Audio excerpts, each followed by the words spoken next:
welcome you here. And I want to say that I'm really glad that you're taking time out of your very busy schedules to be here. So I promise you that we're going to make this very efficient. We're going to get a lot done, and we're going to talk about quite a few things. We're going to talk about the common application for college. We will go and meet with a former NYU, one of the admissions officers, and we're also going to have someone to talk about the financial aid process. So we're having a long evening, so please be prepared. There's quite a lot of material to cover. In addition to that, we're going to, whoever wants to stay after, the financial aid, the common application for college and admissions, and someone's coming from the Pauley Honors College to talk about the admissions process. So after that's done, those of you who want to stay, we're going to talk about how to secure test accommodations for those of you interested in that. So please keep that in mind. Thank you for being here. We're going to make this very efficient, and you have packets.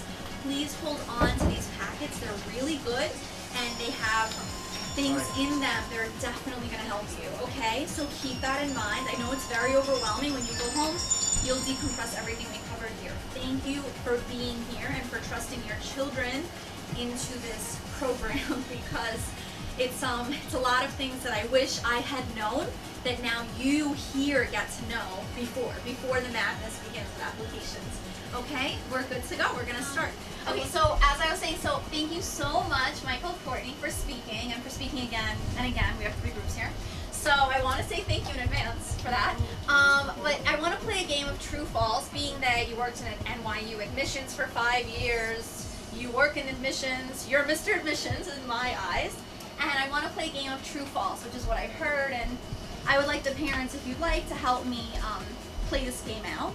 But I want to just play a quick game. So I'm going to pretend that I'm the student, and I'm going to go to you and tell you this is what I've heard. This is what I've heard, okay?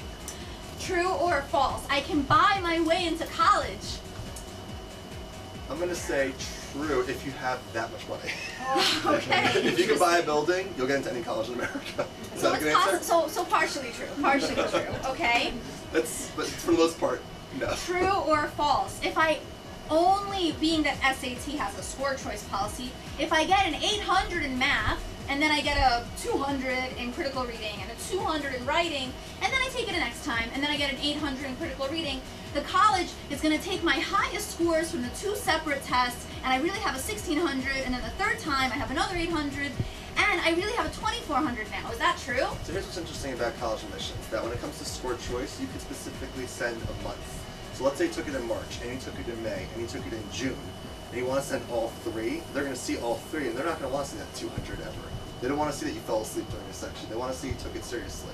They will take the highest critical reading, highest math, highest writing from 3 different tests, but they still see everything from each test. So let's say you took it in March, May, and June, and only March and May help you because June you bombed, don't send June. True or false? If I send NYU admissions a present, if I send them 25 recommendation letters of every church member, synagogue member, mosque member, every person I know, and I've known my babysitter, the one who changed my diapers, if I send 25 recommendation letters, that's going to better help me get into NYU. The answer is no. So you have your 2 teacher recommendations, it's still false. You have your 2 False. teacher recommendation letters, Okay. you're a school counselor. If you want 1 supplementary, and it's not just a generic, I like this person's nice, there's something really special about you, maybe 1 supplementary. There should not be 10, 20 supplementary letters. I want to stop 20, it's annoying. We don't read them. We have no time. True or false? Anything I write about is fine. There's no such thing as a stupid thing to write about in the college admissions essay. So that is false. Remember I told you guys before, don't just write about grandma. You have to write about grandma and you, and a vignette from that story that really makes you stand out. There are some taboo topics out there. You don't want to come across as someone who's going to be a bad roommate, or someone who's going to be a danger to the campus security, or someone who the mental health So no writing about my professional. gun collection? Why not? False. You don't write about that. Okay, true or false? I just want to make sure that my squeaky voice has everyone's attention. It's very important. True or false? If I am on Facebook, NYU's never going to find me, and I can put up whatever I want in my Facebook post. So that is false. Your online social media presence is on the internet forever. We actually took away a scholarship from a student because we looked up his blog. Do you mind repeating that, please, one more time? That your online social media profile stays online forever. So anything that you put online, it's there. There should be no raunchy pictures. There should be no reference to substance use. We actually took away a scholarship from a student at this major scholarship program because we read his blog and he sounded like he was ready to kill a certain minority. It was Would bad. you mind specifying? I mean, it's good to know. We don't want to know certain this, certain that. We want to know what was the scholarship, what was the amount, what do you say in the blog? We want The to know. scholarship's $25,000. $25,000 a year, a semester, 4 A year. years. And back It was then, tuition 25 wasn't a that year. much. 25 a year. So that's 50, 75, 100. I'm not the math tutor anymore, color, but that's a lot of money. Okay, $100,000. You took it away, and Said that you're not worthy of being in this honors program because of your opinions that you posted. What did he all say? over the site. This is 2004, I don't remember. But it was really bad stuff. really bad stuff. Okay, ready? If my name is Jessica Smith and I write Smith Jessica on Facebook, NYU will never find me. No, they'll find you. People ask, do admissions people really have time to look at it? The answer is, do they have time to look at every single applicant? No. But there is a lull in the day. Sometimes you need a 5-minute break and you start searching. You don't want it to be that you're the person you search if you don't have a clean profile. I hate to badger the subject just because I hear it so much. If I get into AskFM.com where I have these random people asking me all these personal lewd questions about myself, I just wanted to, I mean, how are they going to know it's me? Anything you put online can potentially be traceable. So it's not worth putting anything online that can impact you negatively. So I want to tell you, this is very important. Online social media is a drug. It's a disease. You need to treat a disease, okay? With regards to media, especially the past few weeks, we all know how great media has been with a lot of coverage. Be very careful what you post online. As parents, I want to highly encourage you to have your usernames and passwords of your children. How many of you in the crowd, raise your hands, how many of you know the passwords of your child's Facebook account? I love my parents. Okay, good. How many of you know the passwords of your child's AskFM, Twitter, Facebook, Snapchat, Instagram? True or false? If I post my my apologies, one more time. True or false? If I go and I post something after I'm admitted to NYU, can they really rescind my admission? I mean, I already got the admissions letter. The thing is, whenever you're offered admission, there is a clause within the letter that says admission is contingent upon you maintaining the same academic excellence that got you into this place to begin with, essentially. So that also includes cleaning up yourself. So they don't want to admit you and then find out that you've done something after the fact that can really harm you. So they can rescind, they can put you on probation, they can send you a mean warning letter. Either way, you don't want to get any of those. Okay, true or false? I know, it's a variation.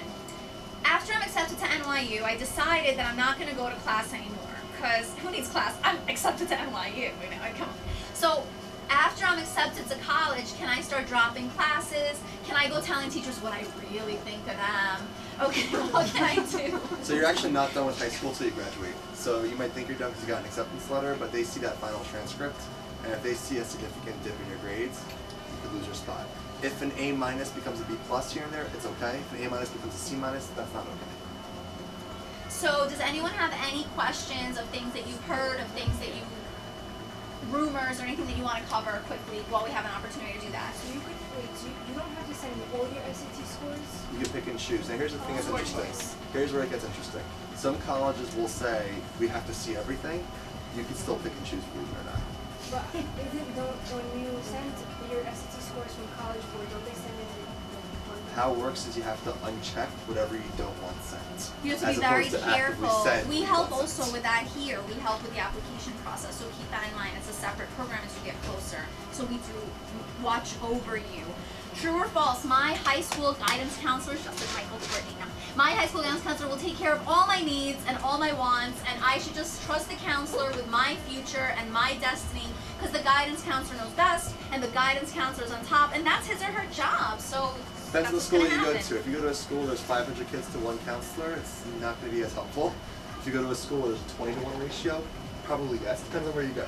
But I would say that your guidance counselor can't tutor you in SAT math and SAT critical and SAT writing. Your guidance counselor can't meet with you every day for an hour. So it depends on the relationship.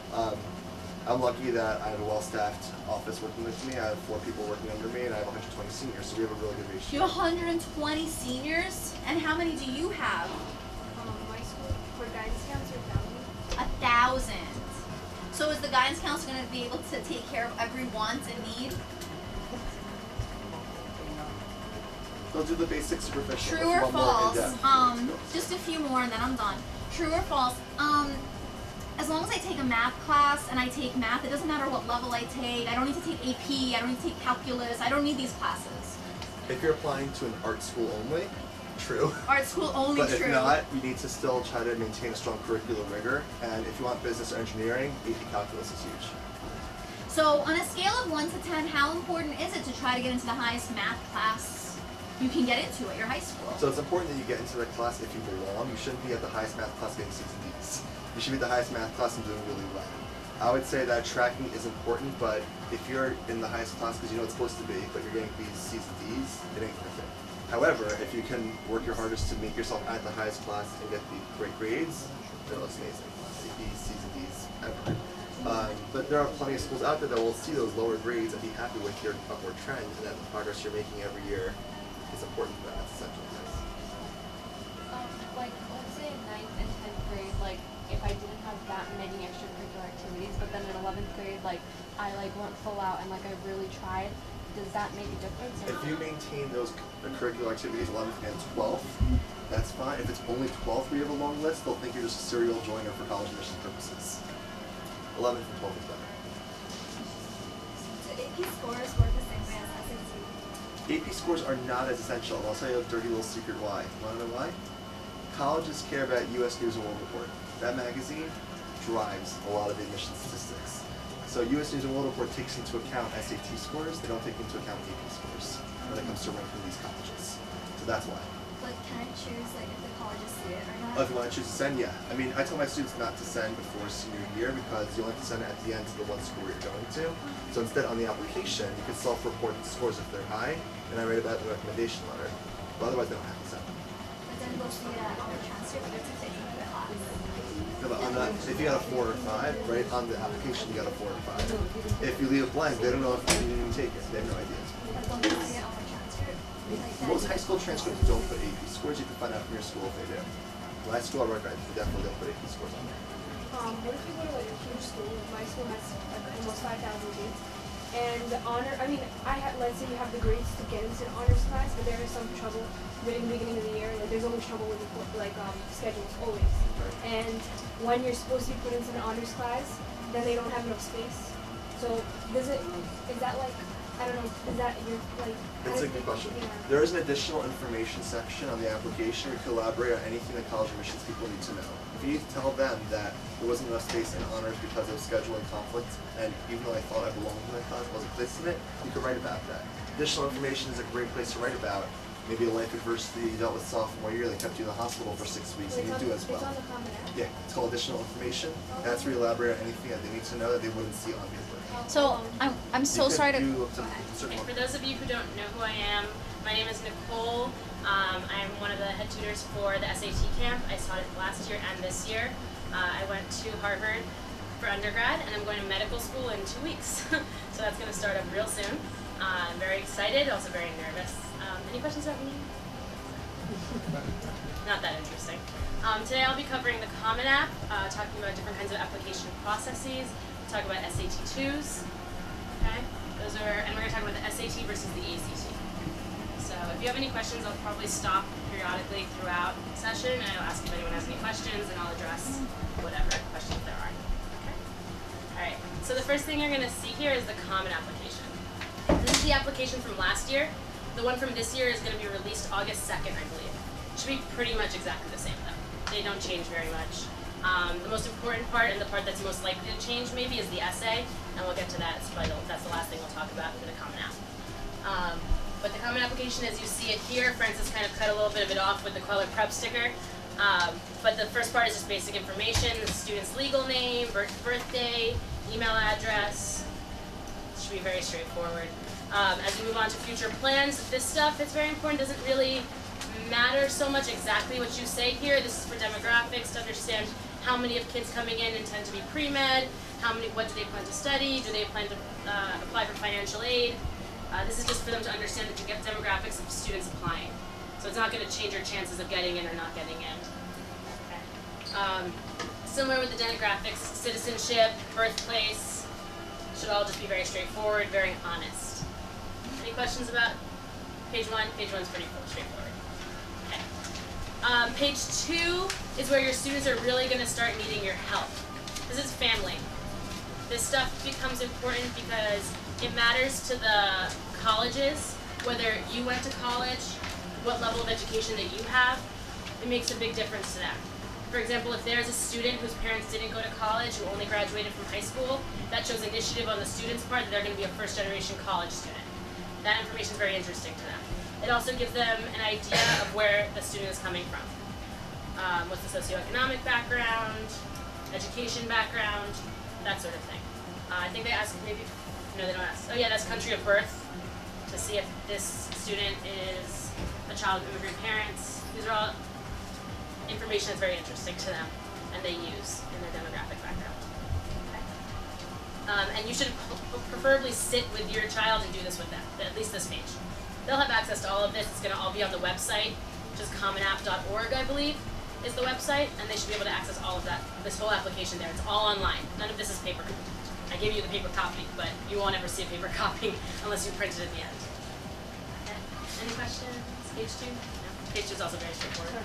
So you fill out this application online? Yes. Oh. Yep. You fill it out online. This is the application, the common application that goes out to every school. After this, if a school wants, and most of the schools do want, they'll send you a supplemental application that you have to fill out. Usually it asks something like, why do you want to go to NYU? Why do you want to go to Harvard? I believe some schools ask you funny questions. I think a few years ago, maybe it was NYU that asked if you were a tree, what kind of tree would you be and why, or something. So they ask some strange questions if they want to see maybe your creativity, to see how you respond to strange questions. I don't really know. When do we fill out this? What? When do we fill out this? This opens August, around the beginning of first week of August of the year. This is the incoming senior year. Oh, so 12th grade. 12th grade. When you start worrying about 12th grade. Okay. But it's good for you to know about it now too. Yeah, so this should be starting to think about all of this the summer before 12th grade. Alright. The next page is education. This is where they want to know what school did you go to, how big is your school, is it a public school, is it a private school, did your child, your student do any schoolwork in a college, do any College Now courses, or maybe take some extra classes at a local community college or Queens College or whatever it is. And they ask usually if it was for credit or not. For degree candidate, most of them shouldn't be for degree candidate. It would be very strange if a high school student was going for their bachelor's, but they ask you all that anyway. And here's where academics comes in. This is where the scores. It's really important to know that the scores that you send, you don't just write them in the Common App. They need proof that you actually got those scores. And to do that, it's an extra fee, and you have to do that through thecollegeboard.com for the SAT. For the ACT, I think it's ACT.com or ACT.org, right? You have to go to those websites. Those websites, the same website you used to sign up for the SAT. You go back to those websites and you ask them to send it to schools. You indicate to them which schools you want to send it to, and I don't exactly remember the fee. It's like $5 to $10, maybe $15 at this point per school, and they send the official SAT score to the schools. And they're going to require that. They won't just take your word for it. Okay? That's only for ACT and SAT or for grades as well? The grades are also, you're going to send official transcripts from the school. But that should be covered with your guidance counselor. The guidance counselor should hopefully be doing all Not of from the that. college board though? The transcripts? Yes. No, the transcripts are going to be from the school. Okay. The grades for the SAT and ACT, that'll be through College Board and the ACT website. Is it Okay. true that you can tell them whatever grades you want for math only, or only for essays, or only for You have to submit partially, in or this. the whole SAT grade? You have to give them the whole SAT grade. But what you can do is what they do is that they take the highest grade from each. So that's the case. Let's say your student took it 3 times, and the first time did best on critical reading, second time did best on writing, third time did best on math. You can submit those scores. That rarely happens though. Usually the score goes up together. You know, you're studying harder, all those scores are going to go up. It's not just, you're going to randomly do well on one, randomly do well on the other. Almost always those scores go up. All 3 will go up. Both winners. Okay? So exam dates, TOEFL. I don't think anyone here would be a TOEFL candidate, and none of the students I have are TOEFL candidates. The TOEFL is for international students that come to the United States. Usually replaces their critical reading score. But usually that's in high school. They come in high school or junior high school. Okay. The next page is honors and extracurricular activities. The honors section is any distinguished honor they've received from a school, from the school, national, state, and they ask you what level that's at too. What level of honor that was. Regional, state, national, international.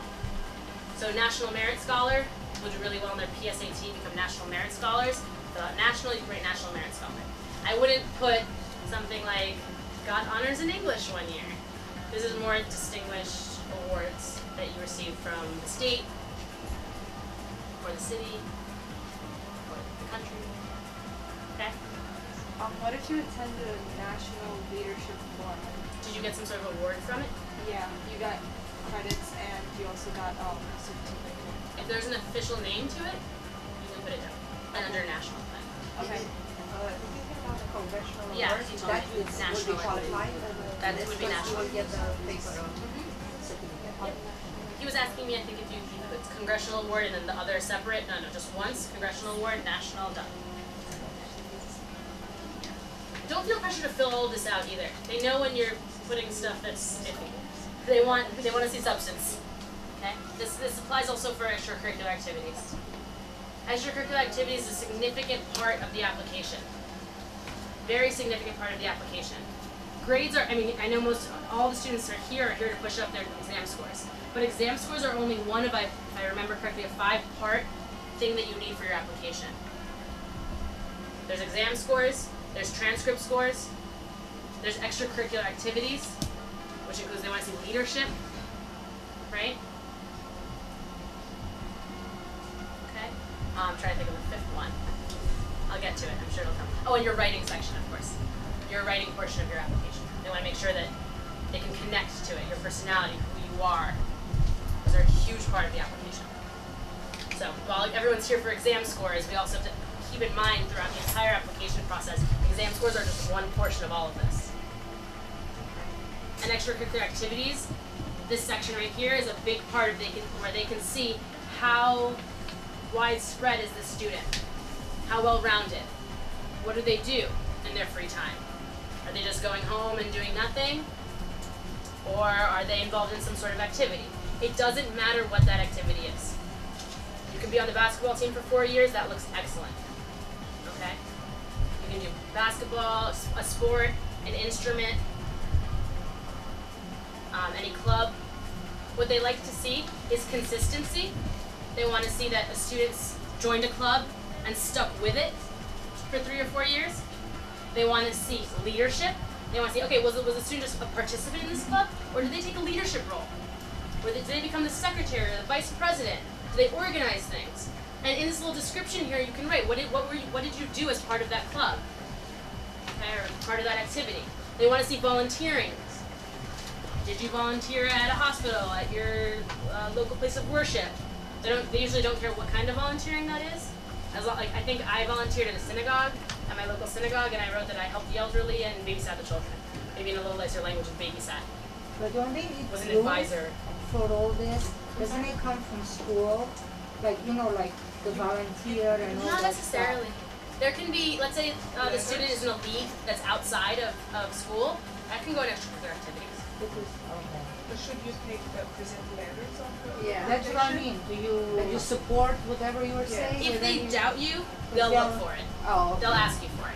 But when you submit the application, you You just don't write ask. and you don't, okay.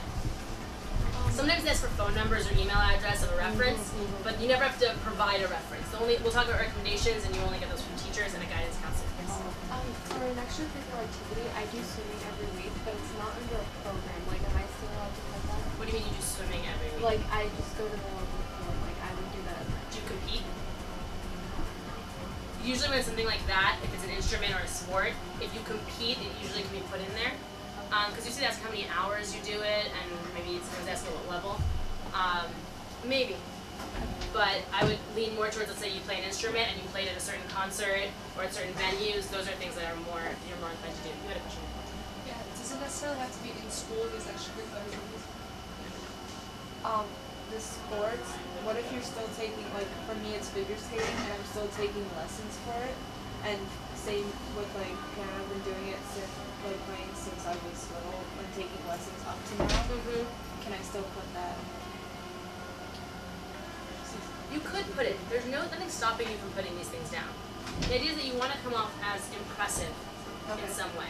So it's like, do you just take piano lessons? Or do you take piano lessons and mentor younger children in piano? Do you take piano lessons and then perform at certain events? Do you volunteer your piano skill at certain events for, I don't know, the elderly, or you get where I'm going with this? They want to see what you're doing with this skill. How are you contributing to your community? Okay. How are things changing? Also, because I took fencing for 2 years, and for the next 2 years of high school I was planning join track. Should I just stick to fencing to make it stay consistent, or Do what you like to do. Okay? Do what you like to do. If you don't like fencing anymore and you want to go to track, do it. Okay? You'll have time in your interview, maybe in your essay, to indicate why you switched. It's still a sport. Okay? It shows that you're still athletic. It doesn't. Do what you enjoy. That's my number one piece of advice to everyone, always. Do what you enjoy. You want to, wherever you're going in life, you want to like where you're going. Okay. Any questions about extracurricular activities besides what we've gone through so far? No? And you see that they indicate how long you've been doing it. 9th grade, 10th grade, 11th grade, 12th grade, postgraduate. So if you've done it for 3 years, you fill out 3 years, et cetera, et cetera.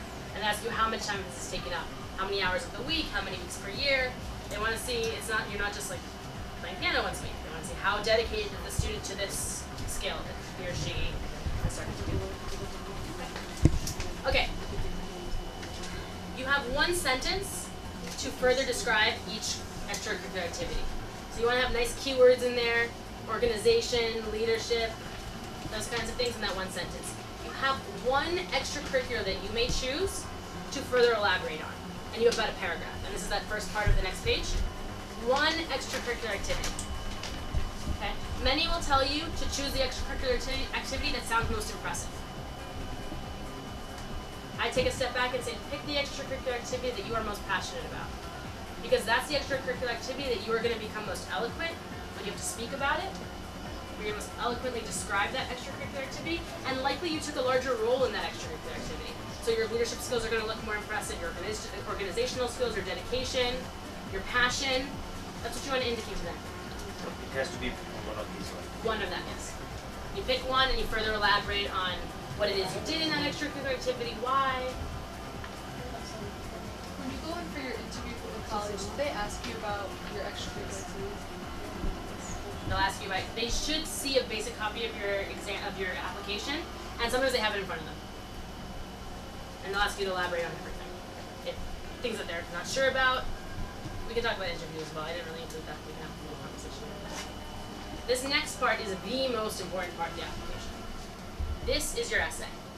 You have 250 to 500 words to tell the college who you are and why you deserve to go to their school. It's a big challenge here. It's not a lot of words to basically tell who are you. And it's funny because when students start to do this, I look at them and I say, there's so much to you, and they're like, I have nothing to write about. Everyone has something to write about. Okay?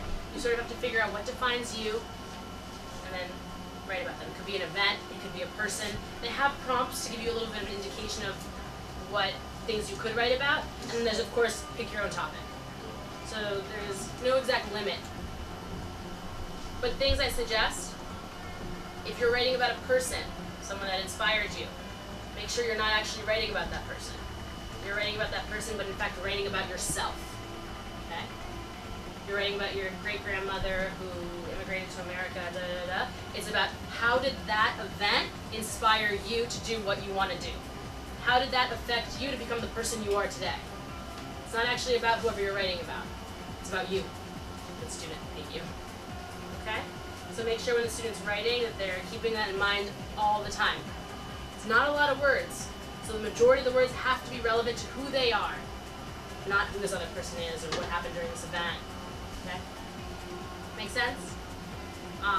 There is no right thing to write about. There's no correct topic to write about. You can write about really whatever you want to write about, as long as, again, it demonstrates who you are, demonstrates your skills, demonstrates why you're a unique and individual person that they would want in their university. Okay? Should this be reviewed by somebody else? Yes. You should have someone who knows grammar and English to definitely review it. We do that here. I think she wrote that. I'm sure she wrote that. That we offer college application guidance and essay editing. We do that here. I helped a student write his essay last year, and he got into an Ivy League school.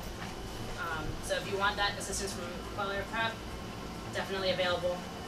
But you could also do it with if you have a sibling or if you know someone who writes essays very well. You can do that. But definitely should be looked over. Should not just be submitted. And there should be multiple versions of this essay. Should not be a sit down one night and write this essay. I started my college essay the summer before my application was due. So before the Common App came out, I was writing my essay. In June. My first draft. It wasn't done until October. But you want to have a couple drafts of this. You want to edit it, because you have a lot. My first draft of this essay was 4 pages long. And you did it by yourself, or you had it? Well, I wrote it by myself, and then my cousin edited it for me. She was an Because I English have major. some, yeah, me too. She edited it for me. She helped me cut down the things that were unnecessary. She helped me put some good vocabulary words in there. You definitely want to tweak that up a little bit. But it also shouldn't sound too ridiculous. They'll know if you're just throwing vocabulary words in there. It needs to be realistic. Not every other word should be a crazy vocabulary word that no one would ever use in their life. But at the same time, it should demonstrate eloquence, should demonstrate an advanced level of thinking. So when writing it, should you just write exactly what you feel about it, no matter how many words it is, and then start cutting it down? Yeah. Okay. That's how I started it, and I think that's how anyone should start it. They write what they feel, doesn't matter how long it goes, and then start cutting it down. You'll be able to cut it down. You can bring it to us, we'll cut it down. Email it to me, I'll cut it down. The first time I got the student I was helping last year, the first time he sent me his essay, I think I sent it back and he had one of the same sentence. There was nothing else that was the same. I just like chopped it all in half. But that's okay. That's the process of editing. That's how you write papers in the real world. You don't just do it in one shot anymore. It's no longer high school. Okay, any questions about essays, about writing samples? This won't be the only time you get to indicate things to schools. Mostly in the supplemental essays, they also offer you another time to write a different essay, or to give some sort of extra information about who you are, depending on the questions they ask. Some schools also allow you to submit portfolios. If you're an artist of any kind, you can submit a portfolio. It's a song you've composed, or if you've acted in something and want to submit a sample of that, like a little tape. I wouldn't make it a 2-hour video, but a small sample and a DVD, they'll accept it. Next question. Jasmine's going on into 11th grade. Should we be doing this now? Yeah, start next year. A year from now. So this workshop, is it for seniors? It's targeted towards the parents so that they understand what's coming up. It's a lot that's coming up. So you should be mentally prepared for how much they're going to do. This is one part of many parts of this process. The application is just one part. Because I said you all are very aware that you have the exams that you have to worry about, the financial aid you have to worry about. This is one part of many. So I think this is mainly a preparation. It's good that most of your students are going to be juniors and not seniors, because it means you're prepping early. But it's good for you guys to prep early. Because they'll also meet with their college advisor this year. The first time they meet with their college advisor is this year. And it's good for them to know this information going into that meeting, as opposed to going into it like drowning. You need to know what's going on. Okay, and then they ask you if you're a felon. Hopefully no one's a felon. No, sign. Excellent. They'll do a background check. It should be clear. Hopefully. Okay. Excellent. Next thing is the teacher evaluation. These you do not see. You should not see. Doesn't mean you don't. You should not see them. You pick two teachers. They fill out this evaluation. They fill out basic information. They write some essay, short essay, maybe a page long, and they have this little check chart to fill out. Are they top 1%, top 5%, top 10%? You obviously want to pick a teacher who's going to put you in the top 1%, right? So you pick a teacher who likes you. You pick a teacher whose class you did well in. You have two teachers. A lot of people tend to be really good at science, so they pick two science teachers. I suggest you don't do that. You want to show the college, I'm a well-rounded student. I'm not just good at science, I'm also good at English. So you pick an English teacher and a science teacher who can both tell the colleges, hey look, this student is really good in both these subjects. They demonstrate excellent skills in analytical thinking, creativity, etc., etc., etc. You want to have a conversation with those teachers before. You don't want to be like, hey, can you please fill this out? No. Hi, Mr. So-and-so. Can you please write this recommendation for me? I would like you to try to mention about my particular skill in this, and or talk about this event that happened, or this thing that we did together, right? You don't want a generic recommendation. You want something that's going to be like, Nicole showed excellent skills when she got up and taught this part of the class to the rest of the class when I was sick, or something like that. Right? Little anecdotes are nice. It shows that the teacher remembers who you are. This is harder in a bigger school. I went to Forest Hills High School. This is 4,000 kids. It was not easy to stand out.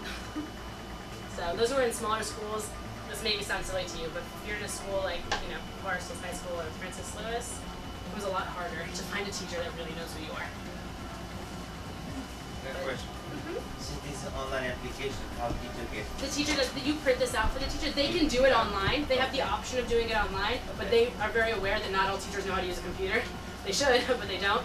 So they can also submit it in paper. You can print that out. Yeah, I believe. I don't know. This is when I applied. Maybe now it's all automated, all on the computer. But it could have been. You just you give the teacher your application number and the link, and they go there and they can fill it out all out online. Or I believe you can print it and they can send it in. If it's an older teacher, I think they're very aware of this. When do you give this to the teacher? The beginning You of the decide. year? The beginning of 12th grade? Yeah, you can prep the teacher before that. I knew who I was going to pick after my junior year. So at the end of my junior year, I said one of my teachers was maybe going to retire, and I said to him, "Listen, can I have your email address? I need to know if you're going to retire and to send you this recommendation tomorrow." Okay. So you can be aware of that before the application comes out. That's totally fine. And they know. Teachers should be very well aware that the applications are going in, especially for seniors. What they do like to see is that the teacher is someone you've had recently.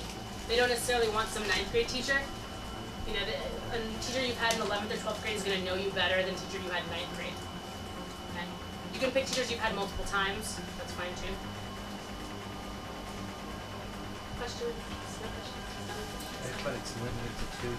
You can do 7. Yeah, everyone can do 7. Yeah, limited to 2. They ask you for 2 teachers, and then you're going to see those guidance counselor. Okay. If there's maybe a recommendation you want from somebody else that's not a teacher, that could maybe be put in the supplemental application, or you would call the school themselves and see if that's something they would want. Oftentimes they say we don't want it because they already have so much information to take in, and imagine how many students they're doing this with. That's why they limit it. Because a lot of students could send 7, 10 out of 10 recommendations, but to them it's just way too much information to process. So if it's a supplement form, then they're gonna ask again for another recommendation from a teacher? They won't ask you for it. This is if you really want to send some other recommendation. But the 2 recommendations and your guidance counselor recommendation should be more than enough. Unless there's some person that you have in your life that's not directly related to your academics that you think could write you an excellent recommendation. Let's say you know the senator, something like that. Okay. It happens. There are people that do. Right? The next thing is a school report. This is, you fill out the first part, basically, and the rest of it is filled out by your guidance counselor. Very important that you know who the college counselor is and they know who you are. Again, this is not so much of an issue in the smaller schools, but in larger schools, you want to make yourself known. You want to go to, I'm saying you as in the student, you want to go to that guidance counselor and say, "Hi, I'm Nicole. I'm applying to so-and-so schools. Do you want a copy of my resume so that you can know a little bit more about me?" This is if they don't have time. I mean, I went to a school where there were 1,000 kids applying to college at the same time. They didn't necessarily have an hour to sit down and talk to me about who I was, right? So I gave them a little resume about who I am, what I do, my background, so that when they wrote the recommendation, it wasn't a generic recommendation they're sending like every other kid that's applying, but rather they had other pieces of information to put in about me. Okay? So this is a key tip. Know who that guidance counselor is, that college counselor. Make yourself known to that college counselor, show initiative, okay? I'm not saying you have to give them a resume, but you should at least let them know who you are. Sit down and have a conversation with them. Because they're also gonna fill out this one, this little checkbox, which is very important. It basically asks, who is the student in compared to everyone else in your school? And it says right here, compared to other students in her class, his or her class, how do you rate this student in terms of? So they are directly comparing you to your peers. How are they going to parents unless they know who you are. No, no. Is that your college advisor or your Yes. guidance counselor? College advisor. My college advisor was my special ed teacher. So Works out well. so it's good. Okay. Okay? Sometimes you get put with a bad college advisor. I asked to be switched and they wouldn't switch me. So I had to do my best and make the most of it. You have to make the most of it. You don't always get what you want in life. You have to do the best with what you have. Okay? But you see, they rank you on academic achievement, extracurricular accomplishment, and personal qualities and character. They don't know who you are. How are they going to rank you on personal qualities and character? Right? This is why it's very important, both for the parents, if you can, and the student to get to know the guidance counselor. Okay? Because they also write a little recommendation. And this is where they talk about class rank, weighted scores, all of that goes into here. All done by your guidance counselor, the college counselor.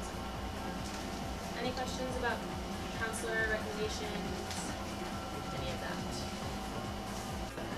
So 250 students graduate every year. So it's not. It's moderate. Yeah, it's Moderate school, yeah. Forest Hills High School is a big school. It's a dramatically large school. Not all schools are like that, hopefully. But either way, even if it's a smaller school, you should still make yourself known as much as you can.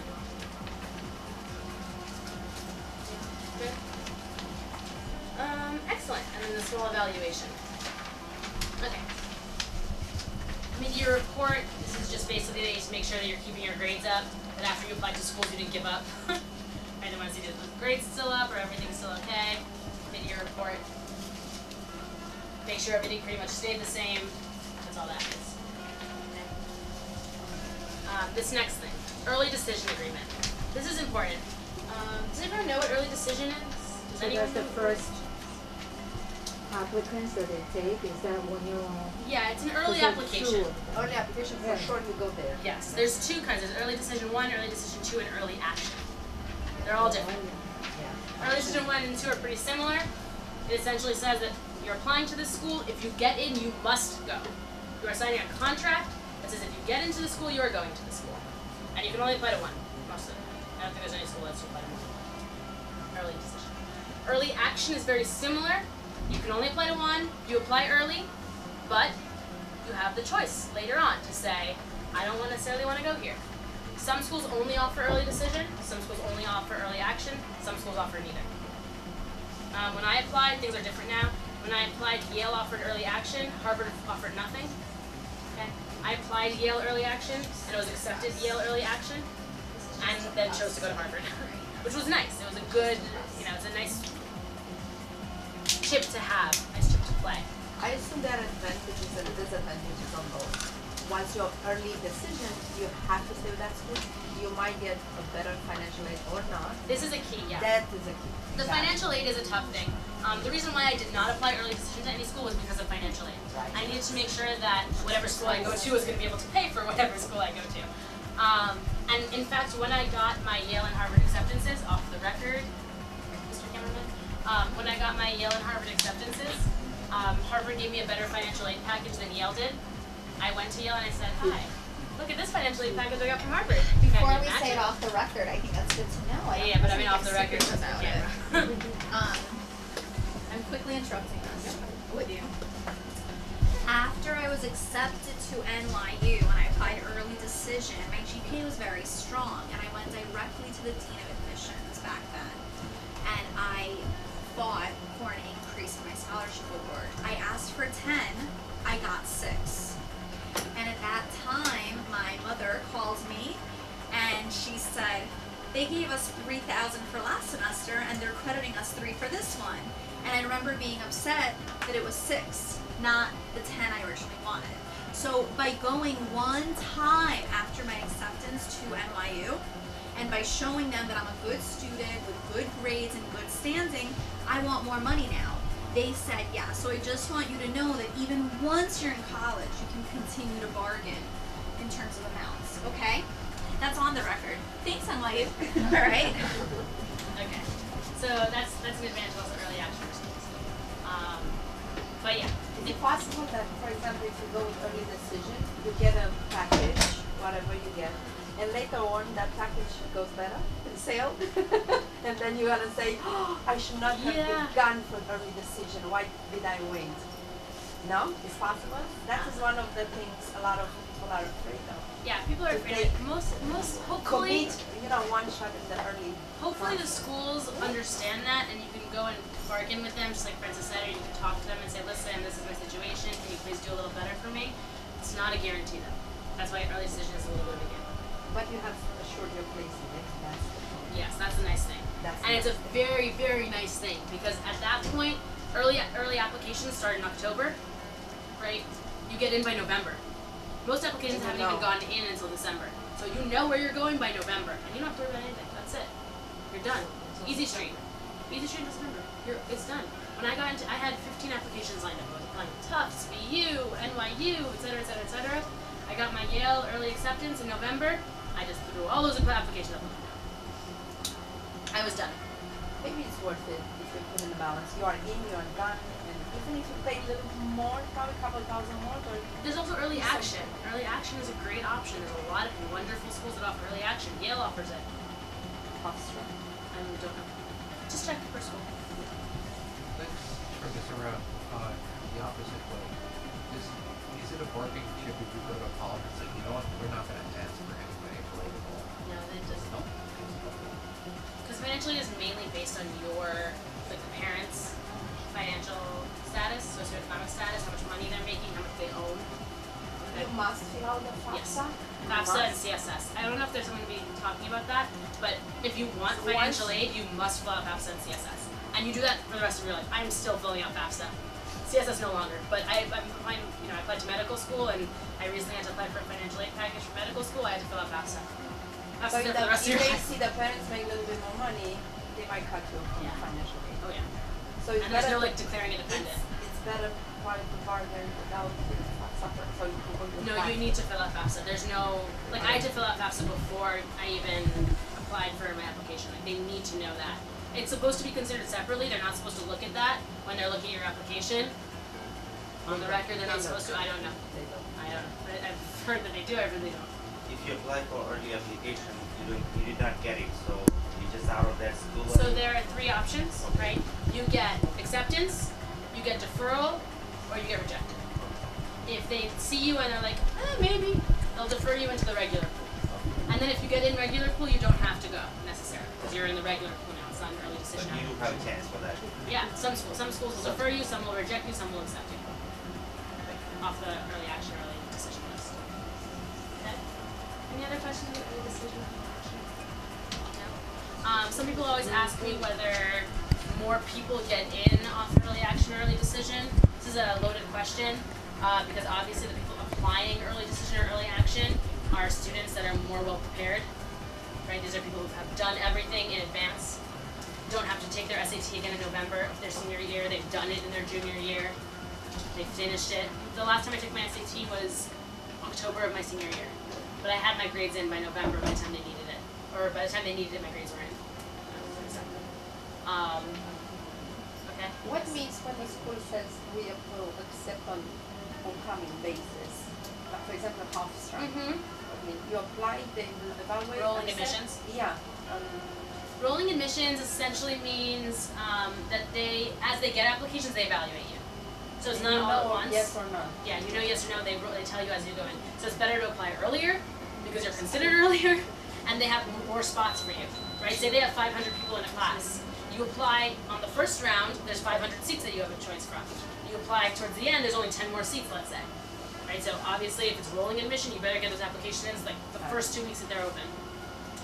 In October, Whenever it's open. Depends on the rolling admission. Some schools are different. Are we allowed to choose which SAT scores the colleges consider, or are they? They send them as a package, but they look at the highest. I'm pretty sure. They look at the highest of each. That's what the score they'll consider when you. SAT scores are important. Don't get me wrong, they're very important, but they're like what get you through the door. Those are not what are going to get you into the school. You want to break that 2,000, and then they'll consider you. Depends on what kind of school you're looking at. You break that 2,000, they'll start considering you. Those schools you break 1,800, they'll start considering you. But that gets you through the door. Then you have to impress them. And that's the rest of this application. That's your extracurriculars, that's your essay, that's who you are as a person, your interview. That's all of that. GPA. GPA, of course, transcript's very important. So if you take the SATs 3 times and you go on College Board, they send the 3 SAT scores at once. You can't choose. I don't think so. They choose a high. But they choose the best. They look at the best. I'm pretty sure that the College Board or the schools will look at the best. And it's just like that. They can tell, you know. There's fluctuation here and there. But honestly, it's very rare for someone to go up 600 points, right? Unless you took it going in the first time without having any idea what an SAT was, and then going in your last time actually having studied. And in that case, they'll know that. 3 max, I suggest. 3 is fine. I took it 3. A lot of people take it 3. I rarely hear about people taking it 4 or 5 times. That's a little excessive. Plus, at this point, most of them are coming to be juniors. You know, you have October, November, December. No, October, December, January. It's in here in the packet. March, May, June. You gotta be careful not to overlap with the one subject and then you lose the other one. And you have to take SAT2s, which we're going to talk about. And maybe you want to take your ACT, which we have to talk about. And of course, you have AP classes. It's not easy being a high school student. We forget what it was like. It was not easy. So ACT and SAT combine 3, or you can take SAT 3 plus ACT 1 or 2? I'm sorry. I didn't follow. You said most of the students they take 3 SATs. They take your SAT 3 times. 3 times, that's what I mean. Yes. Plus ACT or 2 SAT and 1 ACT. I mean, it doesn't matter how many times you take each test. Okay. I took the ACT and I didn't submit the score. You don't have to take the ACT. It's not required. Usually they require 1 exam. I've heard of schools not requiring either exam now. They're trying to move away from exams. They don't. A lot of schools, they don't request anymore. They don't request it? No. The ACT maybe, but some schools don't even require the SAT anymore. ACT is not required anymore. Yeah, ACT. It says if we turn, well, we have the supplemental application. It's a sample from Cornell. Mainly, they're just going to usually ask you why do you want to go to this school. They could ask you some weird questions. Yale asked me what I like to do on my free time. I had like 15 words to answer it. Like, what do you like to do on your free time, and how do you deal with stress? Was 2 of the questions I remember. I had 15 words, but they just want to see your responses to certain things. I would worry more about the Common App than you have the supplemental apps as you get them. But those are important too. More time to tell the colleges who you are. That's what the difference is. You can see it says, maybe not on this page, the next page, but it asks you which schools prefer, what kind of schools prefer which test. I think they said the Midwest prefers the ACT, but I assume most of the students here will be applying to Northeastern schools, maybe schools in California and Florida. Those schools are going to look at the SAT. SAT is a test that's longer known. Everyone knows how to study for it. It's easier to study for. The SAT is usually a better test. Yes. What is Harvard subject? What is what? Harvard subject? What test? SAT or ACT. I think they prefer the SAT. They'll say they don't prefer either, but if you take the SAT, you're compared to more people. You do better on it. You look better than most people. That's how it's going to be. The SAT is a reasoning test. The ACT is a content-based test. What that means is supposedly the ACT is supposed to be the kind of test that covers more of content that you study in school. It has a science section. The math there's more math on the ACT. They cover up to trigonometry. The SAT does not cover trigonometry. Okay? But you should be able to go through this and find out basically all the information about the SAT versus the ACT.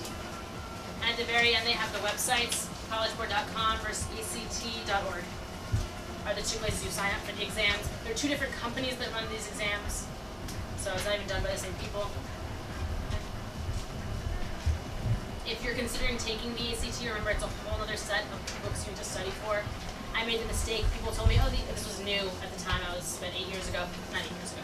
Not that old. 6, 7 years ago. People were like, oh, the ACT is that kind of test you can just walk in and take. It's not a study strategic test like the SAT is. It should be a lot easier. So I just went in and took it without even looking at an ACT before.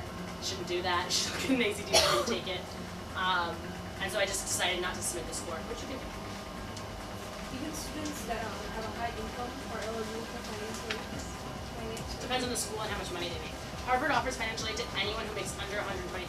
I'm sorry, anyone who makes $120,000 or under gets some sort of financial aid. $120,000 is a lot of money. Well, here, $200,000. Depends on the school. Oh, it's still possible. It's still possible. They might offer you some portion if you're super making a lot of money. The richer the school, the more money you're going to get. That's the fact of it. Harvard is going to give you more money than Columbia will give you. Yale is going to give you more money than NYU is going to give you because they have more money. Harvard's endowment is absurd. Harvard's endowment, the money they have stored up, is ridiculous. Princeton's also very rich. Yale is also very rich. HYP is very wealthy. And they have a lot of money at Harvard, Yale, Princeton. They have a lot of money, and they'll give it to you. They gave me $100 to buy a coat my freshman year. I didn't need it. When I got into the schools, you have the visiting weekend, they paid for me to fly to Boston. They paid $240 plane ticket for me to fly to Boston. I was like, you know Funghua, right? $10 at the time? So you can send me on Funghua, it's fine, 4 hours, I'll get there. They're like, no, please, we'll buy the flight for you. They want you, they'll pay for it. They have the money. Yale also paid for an Amtrak. And I was like, I don't need it, it's an hour away, I could drive. Nope, Amtrak. So, the more money a school has, the better off you're gonna be. They give you more. I remember this is so I had a good friend at Columbia while I was at Harvard, and this was about like the recession was just hitting the peak of, you know, the really intense cutbacks, and we each got an email from the schools talking about cutbacks that they were going to have to do. And the Columbia, my friend sent me the Columbia email. It was like, I'm sorry, really sorry, we're going to have to cut back the financial aid. Everyone's going to lose a couple $1,000s in their financial aid this year because we don't have enough money as we did last year. Harvard, we got an email being like, listen guys, please don't freak out. We're going to cut hot breakfast. No more hot breakfast for you. And we were protesting. We're like, we want our eggs. It was like, but I mean, that's the situation. When Harvard has more money, they have to cut hot breakfast. Columbia's going to cut your financial aid. Yeah, he was very upset. My friend was very upset at the time. He's like, can you guys stop protesting this? You're making us look bad. But it's the matter of the endowment. A lot of money. Okay. Subject tests. Next page. Every student should be taking hopefully at least 2 subject tests. They're an hour long. They're much shorter than the SAT. They're a subject. They're difficult in the sense that you usually have to take them after an AP class to do well on them. You should definitely be studying for them. Okay? 2 subjects, preferably not the exact same subject. You don't want to be taking like biology and chemistry. You look very, very one track. I think I took biology and math, which is pretty one track, but I knew I wasn't going to do well in history or English, so I chose biology and math. My recommendations were English and math, so should have a little bit well-rounded there. If you take like let's say 5 subject tests just to see, do you have to send in everyone? I think you can choose which ones. Oh, But you're not gonna have time for 5. Well, Yeah, you I'm maybe, saying, but yeah. most of the people here will not have time for 5. There's only a certain amount of dates that they're offered, right? And you probably don't want to be taking it in May when you have APs to do. You know what I mean? You know, there's certain dates that becomes logical to take it. What SAT2 are you really gonna take it in January? When you take your regular SAT test, and one of the subjects is there, I mean, does she have to take the subject That's test the separate? SAT1, yeah. The SAT1 is that 4-hour exam you've been prepping for here. The SAT2 is a 1-hour exam that covers one of these subjects, and it shows expertise in that subject. Most schools, especially the private schools, are going to ask for 1 to 2 SAT2s. Okay? And you can take more than one. A good thing to know is you can take more than one on the same day. If you want to take, you can take up to 3 on the same day. My son took 4, so we can give only whatever. I believe you can select which ones you want. Yeah. I believe you can select which SAT2s you want to send. That's good that they've taken. Most schools don't pressure you. Not 1. Yeah, I recommend 2. I took 3, I only sent 2, from what I remember. Is it possible to skip these? I mean, my daughter takes 7 full classes in college. I mean, high school, they really make. Depends on which school. A lot of schools now require them. It says in the next page we talk about if SAT2s are right for you. Depends on the school. You want to see what schools you want to apply to. Go look at their application requirements. I think at this point most of them require at least 1 or 2 SAT2s. Or strongly recommend 1 or 2 SAT2s. Right? This is just for your reading. This is literally off the College Board website. You guys should become very, very familiar with collegeboard.com. They give you all that information. If you want to know what these SAT2s look like, they have samples of them.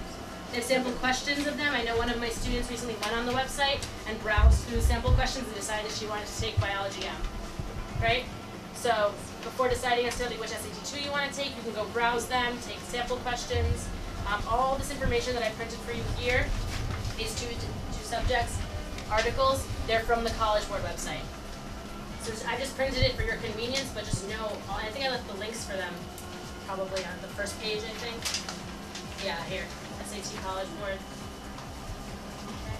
So you should have all the links. So the SAT 2, is that, they're not gonna be prepping for that here, or that's something they do on If their you own? want, that's usually done in private. We don't have classes for SAT 2s because there's so many of them, and it depends on which subject. Usually, we suggest that students take their SAT 2 after they've taken the AP class of whatever that is. So if you've taken AP Biology, then take the SAT 2 in Biology. If you've taken AP English, you can take the AP Lit. If you're taking any AP language or you're fluent in a language, take the AP language. This is Queens, New York, so I will say this. For those who maybe want to take Hebrew, be wary. Modern Hebrew is a subject that all modern Hebrew speakers are going to take the SAT 2 in, so the curve is very hard. I had my best friend is a fluent Hebrew speaker. She got a 780, so she missed 20 points because she got one question wrong. Because the curve was just so ridiculous. There were so many people getting a straight 800 because fluent Hebrew speakers were taking it. It wasn't just people who were learning Hebrew in high school. What kind of prep you have to do for one of the subjects? You take 2 or 3 books out, and you just practice, buy practice, the books practice. and from the library, from the Most of the content should have been covered in the AP class. with the school, not all school. Advanced classes. They don't. Bart Any doesn't advanced offer. classes? Bart does not. They study college. Yeah. That's tough. What? Do you necessarily have to take AP? No. No, You don't should. have- No, I mean like AP in that subject. No. Because they want to take math and languages. No, but you want to do very well on the test. Math 1 is also a very hard curve to beat.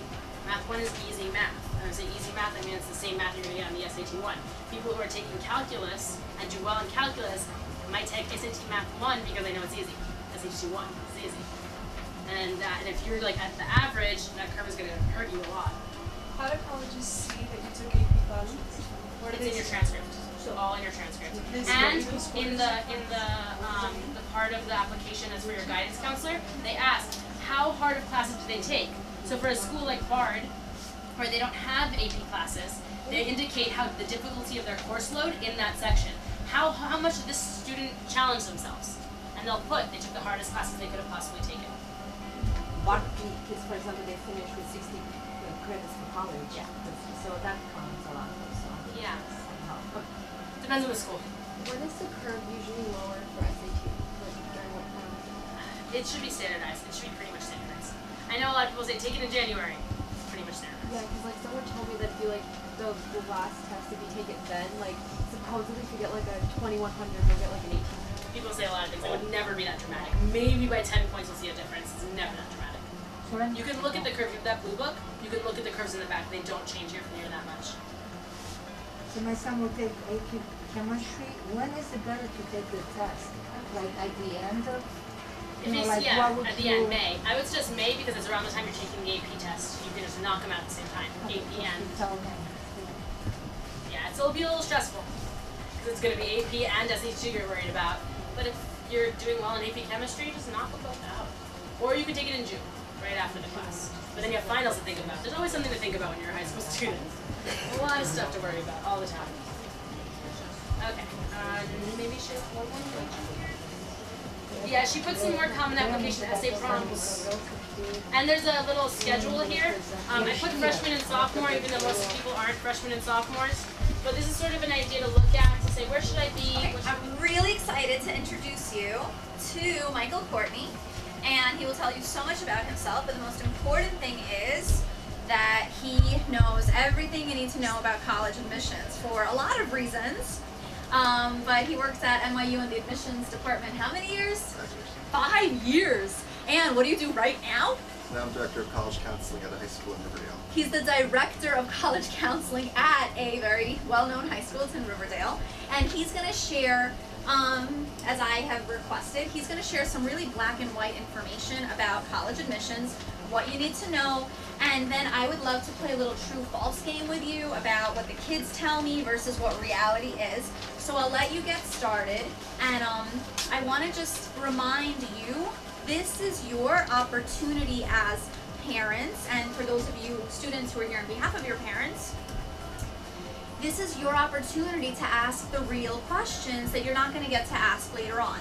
So please use this opportunity not to just sit idly by, but to really say, this is what I've heard, is it true? This is what I know, is it true?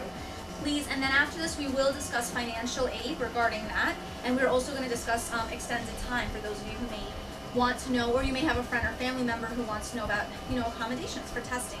So please keep that in mind. But with that being said, this is an amazing opportunity. He's here, okay, and this is your time. So I'll let you take over, introduce yourself, and then I'll see you from there. Thank you. So my name is Michael Courtney. I actually know Francis from when we were undergrads together at NYU many years ago. So pleasure to be You speaking could just here. speak. All right, so I worked on the undergraduate admissions committee at New York University, and what's interesting about NYU and many schools of its ilk is that there are phenomenal undergraduate colleges within the larger university. So if you apply to a small liberal arts college, you're applying to a college which has liberal arts, so humanities, social sciences, natural sciences, mathematics.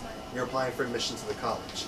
At a place like NYU, Cornell, Columbia, University of Pennsylvania, you have undergraduate colleges within the larger university that are looking for different things. So for example, you're applying to University of Pennsylvania, you're choosing College of Arts and Sciences, Wharton School of Business, the School of Nursing, and the engineering program. Each school is looking for different things. So when I worked at NYU, I worked at the Stern School of Business, and I also worked at the College of Arts and Science. Those schools look for something different than someone who's applying for a school of social work, or a Tisch School of the Arts, or a Gallatin School of Individualized Studies. So that's something to keep in mind. Different schools look for different factors. So if you're applying for engineering, for example, they're looking a little bit more closely at your math science component to make sure you're prepared for physics and chemistry on the college level. If you're applying for business school, they're looking to see that you have calculus and that you're ready for the mathematics component on an advanced level. So these are things to keep in mind when applying for programs. If applying to a program that has a studio art portfolio, they're looking at the academics, but they're also looking very closely at the portfolio to make sure you're prepared for the art program. Same if a program has an audition, drama, to see that your audition is also very strong in addition to academics. So you have to make sure the major that you're interested in, that you have the things that are necessary for that department that you're applying for. So college admissions, they look for different things. When I was at NYU, the first and foremost we looked at was the high school transcript. Second and foremost and second most was the standardized testing. And then everything else we'll talk about. So high school transcript, they look at curricular rigor, which means that you're taking a strong four-year progression in English, history, mathematics, science, foreign language. They're taking courses that are commensurate to the abilities of the schools. So the more highly selective schools will want to see more APs, more honors courses where applicable than regular courses. So it's important that the high school transcript has a strong curricular rigor and also the grades. So for college admission folks, the curve of the A looks a lot stronger than the curve of the B. When it comes to the high school transcript, they do look at upward trends. So maybe if you had a couple Bs freshman year, then he moved up to maybe only one B sophomore year, then all A's junior year, they look at that as well. So they note all the different trends on the high school transcript. So curricular rigor and grades are the components of a high school transcript. When it comes to standardized testing, colleges are looking to see that you have high scores. And the reason why is it is a standardization when it comes to many kids across the country from different schools. Their high school curricula look different. But the SAT, that's universal. So they look at standardized testing, they look at SAT subject tests as well. Some colleges require to, some colleges will heavily recommend them. Heavily recommend means it's a good idea to have them. And when it comes to standardized testing, they look at math, they look at critical reading, they look at writing, where the ACT is English, reading, math, science, and writing. When it comes to test prep, very often it's easier to prepare for an SAT because there are fewer sections, 3 versus 5. And the SAT, I know Queller Prep does a phenomenal job of preparing students for that test. When it comes to SAT subject tests, very often if you're in an AP curriculum, that'll prepare you for the subject test at the end of the year. It doesn't mean you have to be doing 10 things all 4 years, but maybe there are 4 things that you've been doing throughout high school, and you've risen to the level of a leader of a club, or a founder of an organization, or a captain of a team, or a president of some extracurricular involvement. So colleges will look to see that you're involved. Maybe it's athletics, maybe it's theater, maybe it's choir, maybe it is community service. But sometimes people think I have to have one of each. You don't have to have one of each. They're expecting you to do your homework also. So it's important that you have some involvement and you're also committed to those involvements throughout your high school years and you're rising to a level of leadership positions. So the more highly selective the school, the more they're going to want to see the leadership positions to make sure those kids will be leaders on their campuses. Now what's interesting about extracurriculars is that a place like Harvard, a place like Yale, you can be a captain of a team and a founder of a club and a president of a society, and you're just like everyone else that applies. So the question is, how do you get into a place like a Harvard or a Yale or a Princeton? What do you guys think? There's something called separation, right? The idea that you have separated yourself from the pack, you've done something that no one else really has. So you've kind of shaped a culture, you've shaped a larger community around you because of your involvement. Now you're thinking, I'm 15, I'm 16, how am I supposed to do that? Very often people who get into these types of schools are passionate about something, they're very into something, and they extend it to something that's larger than just themselves. So when it comes to those schools, it's not just about being involved in dance or being involved in sports or being involved in choir, it's also separating yourself from the pack to something that's very unique and very much going to be something that will contribute to those colleges. So extracurricular activities are very important. Summer activities, some places will be very happy to see that you're a camp counselor, that you're babysitting, that you're a waiter in a restaurant. Those are great. If you want to go into science, it might be a good idea to do some science research. You want to go into engineering, good idea to get into an engineering internship or engineering course, so they say that you have some type of interest and that you are a good match for that program. Someone wants to be pre-med or nursing, good idea to get into a hospital. Doesn't mean you have to do it for all 8 weeks of summer, but just get exposed to that field so you can write about that in the application as well. So that's extracurricular activities. Next, let's talk about the essay. So the common application allows you to apply to many schools at once using one generic form. The essay will be distributed to all these schools. So the essay basically is an opportunity for you to write about yourself. And the essay is interesting because when I was at NYU, I read about 100 applications a day. So some colleges will say we read 30 applications a day. That's nothing. At NYU, we're reading 100. So the question is, how are you getting my attention with that first sentence, so that I would read the first paragraph really closely, so that I would then read the essay really closely. As opposed to first sentence is blah, first paragraph doesn't get to me, I'm just going to skim through the essay. So you really want to capture the attention right away from the start. Have that bang bang opening that'll lead to a great paragraph that'll really captivate the attention of the admission reviewers during the entire essay read. That's important. Now, it's really important to know with the essay, the more highly selective the school you're applying to, the more the essay really has to be unique. So for example, someone will say to me, can I write about a country I visited and help do community service there? I'll say, depends on the schools you're applying to. The more competitive schools have seen that thousands of times. So you really have to find a vignette within that experience to share, something that's very, very unique to you and personal that can make you stand out. So the essay about why my grandmother was so special, that's great, what about you? And what was so special about her that will make you special to the college admission people? So that's the thing to think about with the essay. What's interesting about colleges the past 20 years is they've adopted the idea of supplementary essays. So in addition to one main essay that the Common App distributes to all schools, a lot of colleges will have specific essays to those universities to see your interests and what do you know about the school. So for example, Barnard College up in the Upper West Side, Barnard has 4 supplementary essays. They really want to know how interested you are in Barnard, and that's separation for them because a lot of the applicants will have the scores and grades that are necessary. But the supplementary essays tell them how interested you are in the school, have you done your research, and will you be a contributing leader on their campus. So the colleges that have these supplementary essays, they're not just something that you just dot the I's or cross the T's, it's just basic, it's really involved. So very often people spend a ton of time on the essay, not so much time on the supplementary essay, and that's where they get caught. Make sure supplementary essays, you're spending just as much time as that main essay. Recommendation letters are very crucial for colleges. So you have one from a school official, which could be your college guidance counselor, could be a principal, associate principal, and then you'll have 2 teachers. Colleges prefer English, history, math, science, foreign language. The 5 academic majors, that's what colleges are looking for. So sometimes a kid will say that I took a business elective and applied to business school, shouldn't I get that recommendation letter? The answer is they still prefer English, history, math, science, foreign language. Why? They want to educate you in business on their scale. So they're looking to see the standardization is English, history, math, science, foreign language. And when you have a letter from those types of teachers, you'll get to see what you're all about within the classroom setting, get to gauge what your passion is, how you've really excelled in a certain unit, and you can really show off your strengths. Let's say, for example, in English during the Shakespeare unit, or in Algebra 2 in the probability section. So teachers talk about that in the recommendation letters. There are other factors that go into play. When I was at NYU, and still the case today, there are no interviews offered. A lot of colleges do offer interviews that are optional. I'll tell you a secret, interviews won't get you in, they can get you out. Okay? So you're not going to get in because of the interview if your scores and your grades are far below the profile. Make sense? However, if you're really in the realm, but you bomb the interview, you're not going to get in. So you might be thinking, what's my incentive to interview? What's in it for me? And And the truth is, it demonstrates interest. So let's say you have an interview, and the interviewer budgeted 45 minutes for the interview, and he sat with you for 2.5 hours. He could say to the admissions committee, listen, I know this person has the scores, the grades, everything. This interview was so impressive, so over the top, that I really want to advocate for this person. It can only help you. So a really good write-up can only help. That's not going to be the reason you got in. You got in because of your scores and your grades and your extracurriculars. The interview is just something else that's part of the holistic review. So the idea of a holistic review means that college admissions folks are looking at all these factors. Now, very, very large public universities, they're not going to have the time to look into all the essays and the recommendation letters. So CUNY, for example, or SUNY, scores and grades really are the foundation for whether or not you're going to get in. The schools that are more highly selective really will look at these holistic aspects of your application. So now let's talk about the actual application itself. You're typing the application, and I'm an admissions person. I see your name, I see your date of birth, I see your city, your state, your zip, and then I see your email address. And the email address can really knock you out.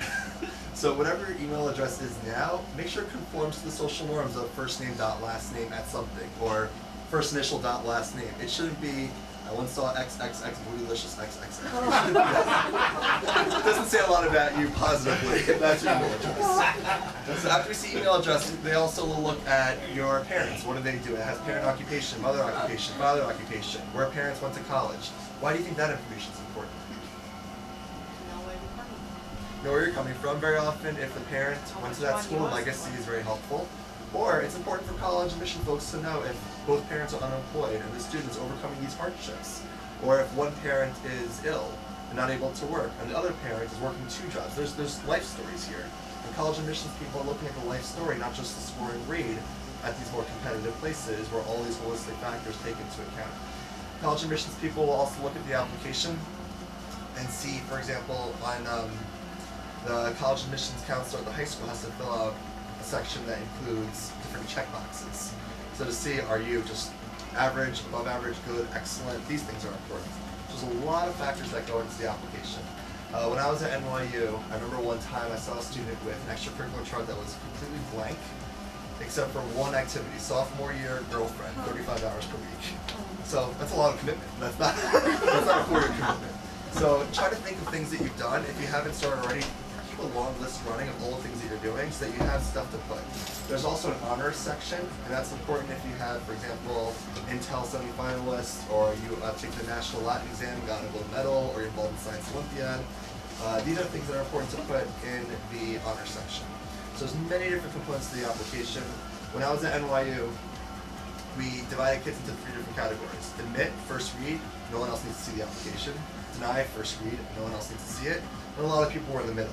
And in the middle, we said action pending meant that a few people will take a look at the application. So a student that would be a first read accept would be someone with top scores, top grades, amazing extracurricular resume, beautiful recommendation letters. There's no reason for a second admission person to read it. That person got in. Someone below would be someone who's a few hundred points below the profile of scores with a C average. It doesn't matter how great the extracurriculars are, the scores and grades really can knock the person out. Don't spend as much time. So that's how you go through 100 applications a little bit quicker. And also when I was at NYU, there's definitely a difference between applying for a business school versus applying for a school for education. There's just a difference in what the applicant looks like. So that's an important thing to know. If you're applying to NYU, to Cornell, you're applying to Columbia, you're applying to Northwestern, make sure that the statistics that you have are commensurate to what those specific departments are looking for. So, for example, NYU is a College of Arts and Science, and they also have a liberal studies, such like a general studies program, which isn't as selective. So if you apply to general studies and your scores are slightly below the profile, you have a better chance of getting in than if you apply to arts and science. So that's important to keep in mind. I'm going to take some questions now. If you don't have any, I'll go ahead. But yeah. Do college now courses again? It's college now. You mean college 1 year in high school? Oh, yeah, you take like college courses in like a nearby community for like, I don't understand. So how it works is anything that you're taking with regards to college level coursework in high school, whether it's AP or IB or from a university, looks strong. I mean, you don't necessarily get a grade for it, you just get the credit for it. Like you sign up and you do it like outside of school. I think it's important if you include the transcript. If you get a transcript and you can send it, that'll look good. I don't know if they have like psychology 101 English. So it's good to take that, but I wouldn't take that instead of an AP. The AP is a little bit more well-known, I guess you could say, because there's a score, there's a grade, there's a subject test that very often comes with it. So the AP would look a little bit stronger. take something like NYU. Let's say you're just didn't make the cut but barely. Would you recommend going through the liberal arts program? Talk about the Stern Business School. Would you recommend going through the liberal arts and maybe transferring to Stern? So it's interesting, Stern, the average scores are a lot higher. So math and critical reading, the average is 1450. So that's just the average. It means a lot of kids are above, kids are below as well. With like an A- A average, including very strong math, transcript, and APs, especially calculus. So people think that sometimes the liberal studies is the least selective school of NYU. It's not. School of social work is the least selective. Hotel management, sports management are less selective than liberal studies. So if your goal is just NYU, regardless of college of NYU, apply to the one you're the best chance to get into, do very well there, and you can apply for an internal transfer. But if your goal is specific major, and you're not going to be happy at NYU unless you're at that major, then you may as well go for that major. See what I'm saying? Like, if you're only going to be happy studying business, and the rest of the programs don't interest you, then NYU is not the place for you if you don't get into business. You're saying 1450 for the Stern Business. My school doesn't offer AP courses, so I'm gonna be taking like a college course in the fall.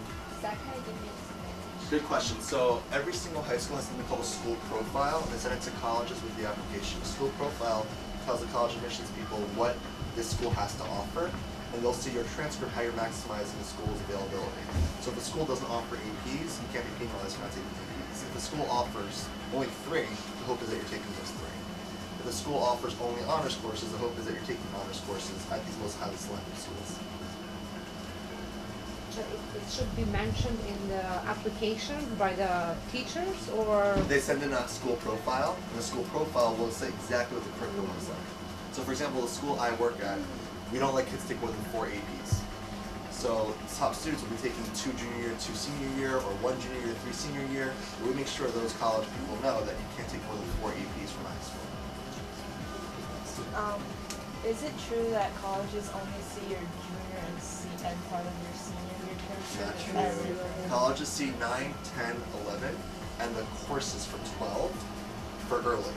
If you're applying regular, like regular decisions January deadline, we'll see first semester grades. If you're applying early decision or early action, which is a November deadline, we'll see first quarter grades. You guys know about these different admission deadlines, by the way?